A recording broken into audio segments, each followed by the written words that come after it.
One यात्रा में पहुनाई। घटना रामवन निवास काल की है। रामवन से लगभग 4 मील दूर सरमन डोंगरी नामक पहाड़ी है। रामवन से सुदर्शन जी एक साथी को लेकर प्रातः इस पहाड़ी पर चले जाते।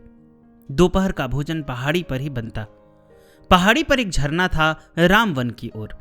ये लोग दोपहर भर वहीं रुकते और शाम तक लौट आते थे। एक बार ऐसी ही यात्रा इन्होंने वर्षा ऋतु में की। झरने तक पहुंचने से पूर्व ही साथ वाले सज्जन जिन्हें भोजन बनाना था बोले, मैं और सब तो लाया किंतु आलू लाना तो भूल ही गया। दाल नहीं बनेगी, यह बात पहले से ही निश्चित थी। सुदर्शन जी ने कहा, चलो ठिकाने पर चलकर कोई साग ढूंढेंगे। झरने के समीप कोई साग तो नहीं मिला, किंतु खट्टे पत्ते और डंटल वाली एक लता मिल गई। चीनी डालकर उसके पत्तों की खट्टी मीठी चटनी बनी और पराठे बनाए गए। वन भोजन तो पत्तों पर ही स्वादिष्ट लगता है। सबके सम्मुख पत्ते रखकर उस पर सामग्री परोस दी गई। इसी समय लाल मुख का खूब मोटा सा बंदर एक हाथ में शहद का छत्ता लेकर आया और इन सबके पास आकर बैठ गया। ये भोजन के समय आए हैं तो इन्हें भी 2 पराठे दे दो, सुदर्शन जी ने कहा। रसोई बनाने वाले सज्जन ने 2 पराठे हाथ में लेकर आगे बढ़ाए तो बंदर ने भी हाथ बढ़ाकर उन्हें ले लिया। अब पराठे भूमि पर रखकर दोनों हाथों से शहद का छत्ता मोड़कर उसने 2 टुकड़े किए, करीब करीब बराबर बराबर। एक टुकड़ा सुदर्शन जी की पत्तल पर डाला और दूसरा टुकड़ा और पराठे लेकर चला गया। अभी किसी ने भोजन आरंभ नहीं किया था। साथ के सज्जन बोले, हनुमान जी ही शहद देने आए थे। शहद का छत्ता निचोड़ने पर 1.25 पाव शहद निकला। सबने शहद पराठे खाए। ये लोग भोजन करके जहां बैठे थे वहां से जिस मार्ग से लौटना था उस मार्ग पर थोड़ी दूर वृक्षों पर लाल मुंह के बंदरों का समूह उछल कूद कर रहा था, किंतु उस ओर किसी ने ध्यान नहीं दिया। साथ के सज्जन ने कहा, यह वन यात्रा पूरी तरह सफल नहीं हुई। कोई वन फल चखने को नहीं मिला। उस वन में फल के नाम पर गूलर, बेल, 4 और तेंदू होते हैं। अभी वर्षा ऋतु है।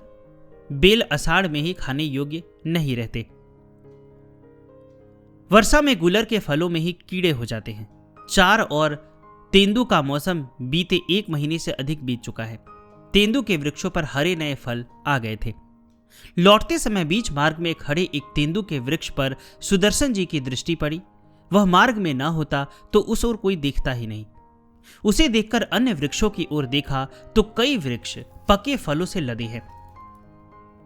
इसी स्थान पर तो थोड़ी देर पहले बंदर उछल कूद कर रहे थे।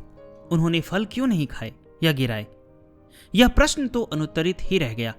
साथ के 2 व्यक्ति पेड़ों पर चढ़कर उन्हें हिलाने लगे। सबने जी भरकर तेंदू के फल खाए। सबका कहना था, इतने मीठे तेंदू तो कभी नहीं खाए। एक झोला पके तेंदू रामवन भी लाए। इस मौसम में पके तेंदू मिलने पर सबको आश्चर्य हुआ, किंतु खाने पर लगा कि वन से रामवन तक आते आते वे फल स्वाद में उतरकर बिल्कुल फीके हो गए हैं। वह तो हनुमान दादा ने वन में इनकी पहुनाई की थी। फल झोला भरकर ले आना तो अतिरिक्त लोभ ही था। सरभंग मार्ग की भयावहता। अब तो चित्रकूट के अत्रि आश्रम में नाथपंथी आश्रम बन गया है, किंतु बात तब की है जब वहां कोई आश्रम नहीं था और न वहां तक पक्की सड़क थी। सघन वन में कच्चे रास्ते पर चलकर वहां जा सकते थे।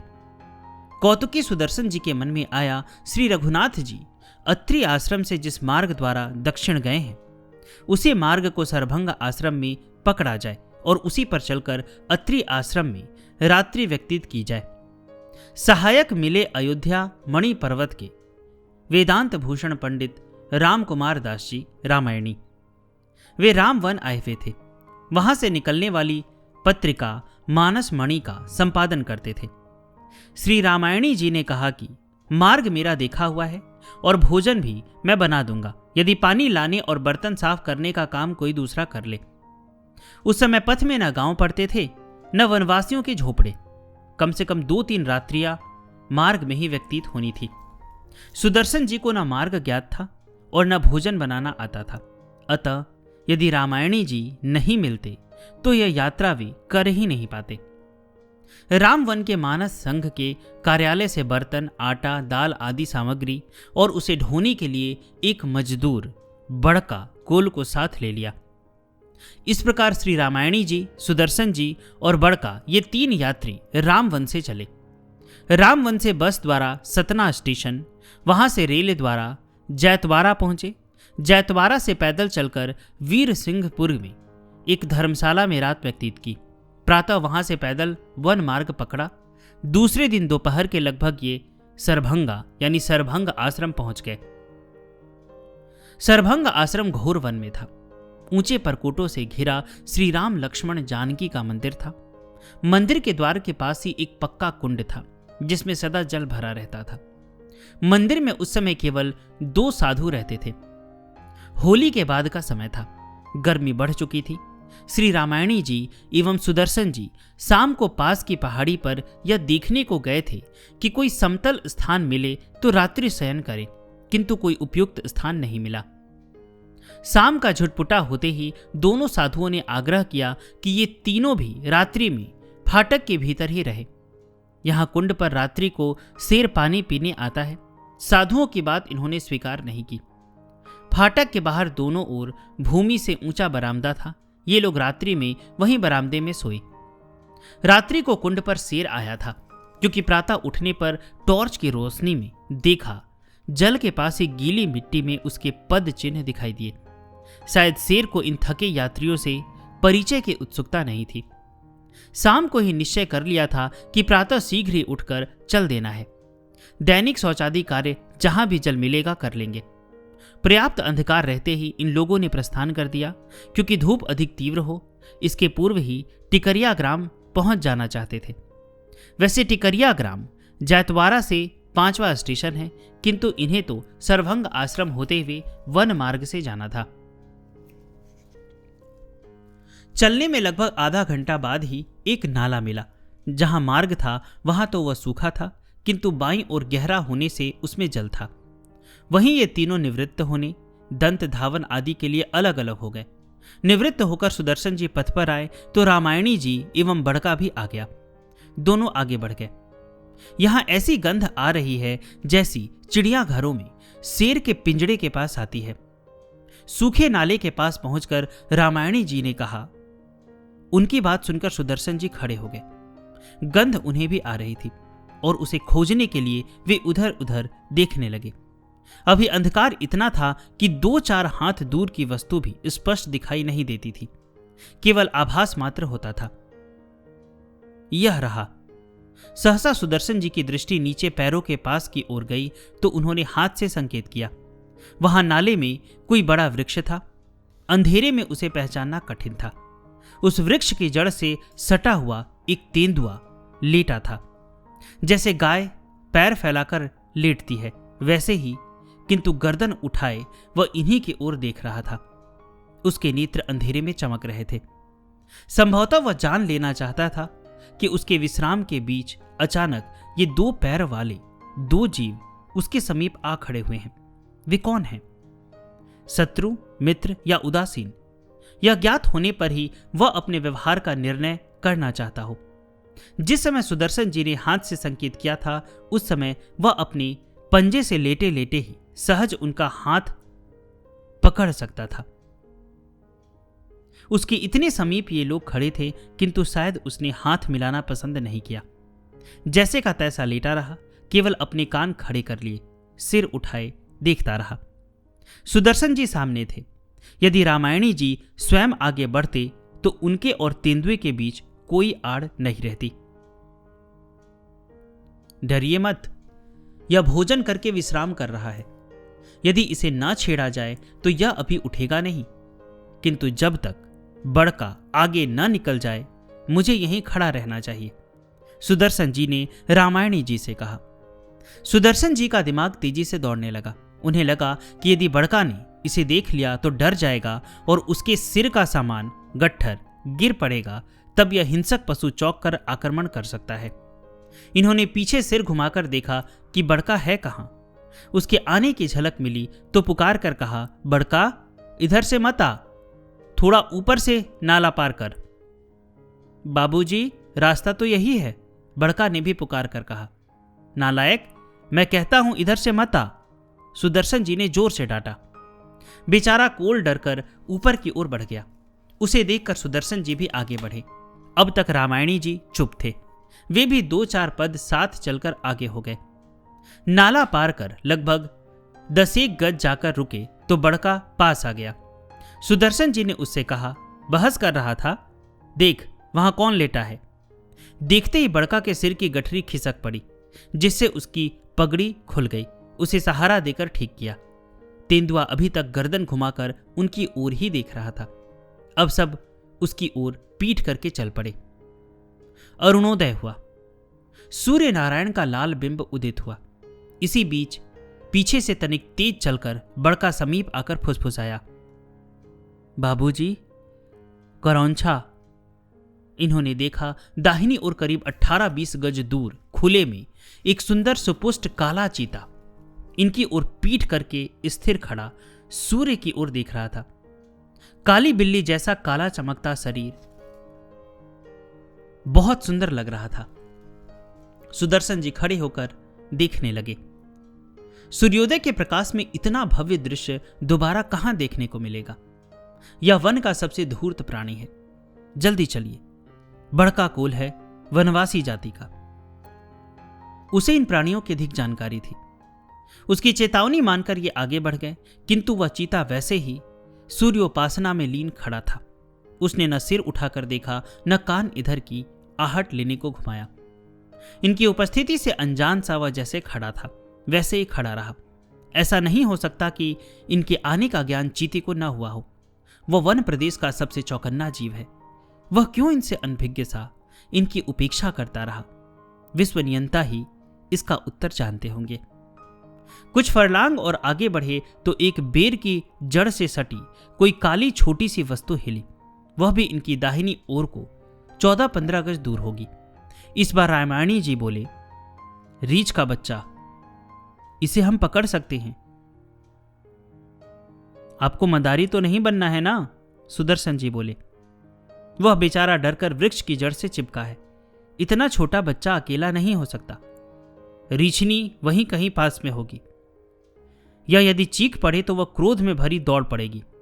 यह बच्चा अब तक मिलने वालों में सबसे भयानक है।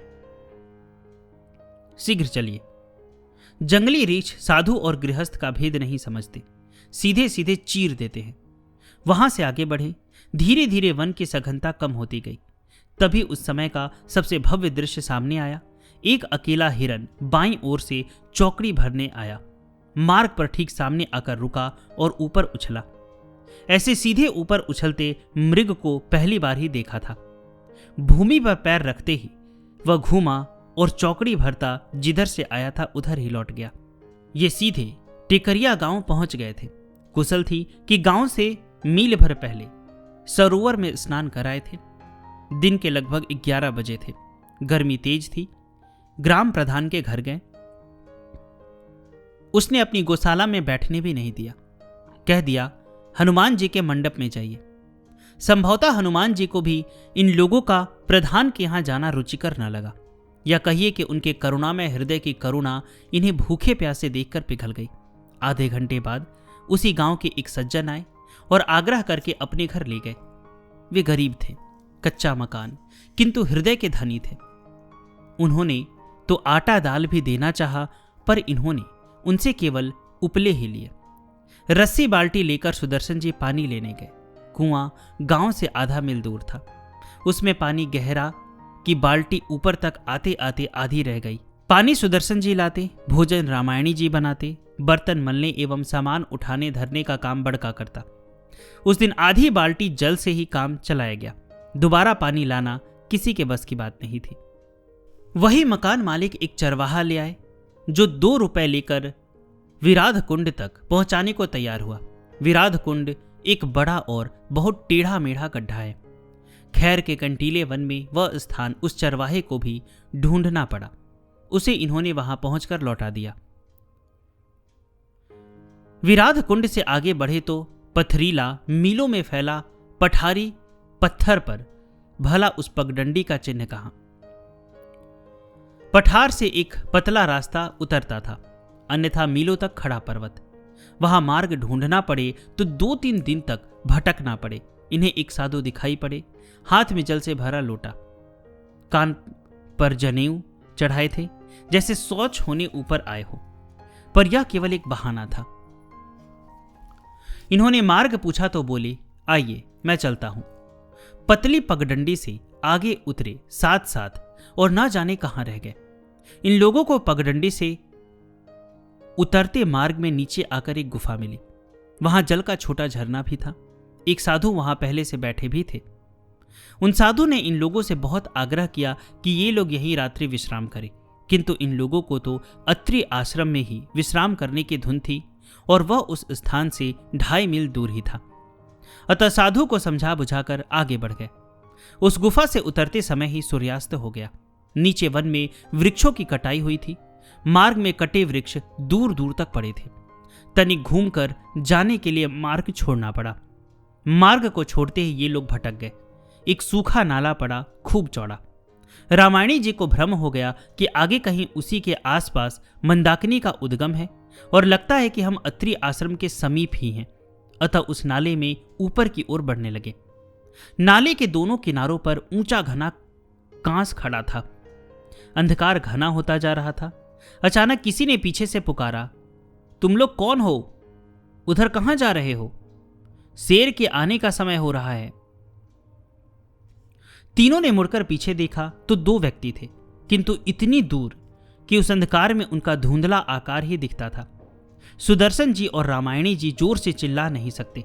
सुदर्शन जी के कहने पर बड़का ने पुकार कर कहा, हमें अनुसुईया जाना है, रास्ता भूल गए हैं।